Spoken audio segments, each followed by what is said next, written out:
ಹೆಂಡತಿಯ ಮೇಲೆ ಅನುಮಾನ ಪಟ್ಟು ಅನೇಕ ಕೊಲೆಗಳು ನಡೆದವೆ. ಆದರೆ ಇಲ್ಲಿ ಗಂಡನ ಮೇಲೆ ಅನುಮಾನದಿಂದ ಪತಿಯ ಹತ್ಯೆ ಮಾಡಿ ಹೃದಯಾಘಾತ ಅಂತ ಸುಳ್ಳಿನ ಕತೆ ಕಟ್ಟಿದ್ದ ಮಹಿಳೆ ಮರಣೋತ್ತರ ಪರೀಕ್ಷೆಯ ವರದಿಯ ನಂತರ ಮುಖವಾಡ ಬಯಲಾಗಿದೆ. ಭವಾನಿನಗರ ನಿವಾಸಿ ಭಾಸ್ಕರ್ ಕೊಲೆಯಾದ ದುರ್ದೈವಿ. ಕೆಲ ದಿನಗಳ ಹಿಂದೆ ಸ್ನಾನದ ಮನೆಯಲ್ಲಿ ಕುಸಿದು ಬಿದ್ದು ಭಾಸ್ಕರ್ ಮೃತಪಟ್ಟಿದ್ದಾರೆ ಅಂತ ಒಂದು ದೂರು ದಾಖಲಾಗಿತ್ತು. ಆದರೆ ಮೃತದೇಹದ ಮರಣೋತ್ತರ ಪರೀಕ್ಷಾ ವರದಿಯಲ್ಲಿ ಸತ್ಯ ಬಯಲಾಗಿತ್ತು.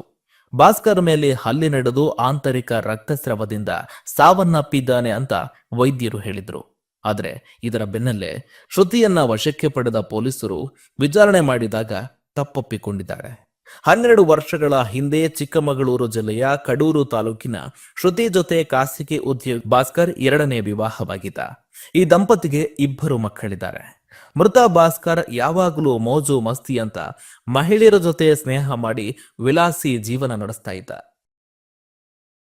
ನಮ್ಮ ವಿಜಯವಾಹಿನಿ ನ್ಯೂಸ್ ಚಾನೆಲ್ನಲ್ಲಿ ಪ್ರಮೋಷನ್, ಜಾಹೀರಾತು, ಅಡ್ವರ್ಟೈಸ್ಮೆಂಟ್ ನೀಡಲು ಸಂಪರ್ಕಿಸಿ 9535808456.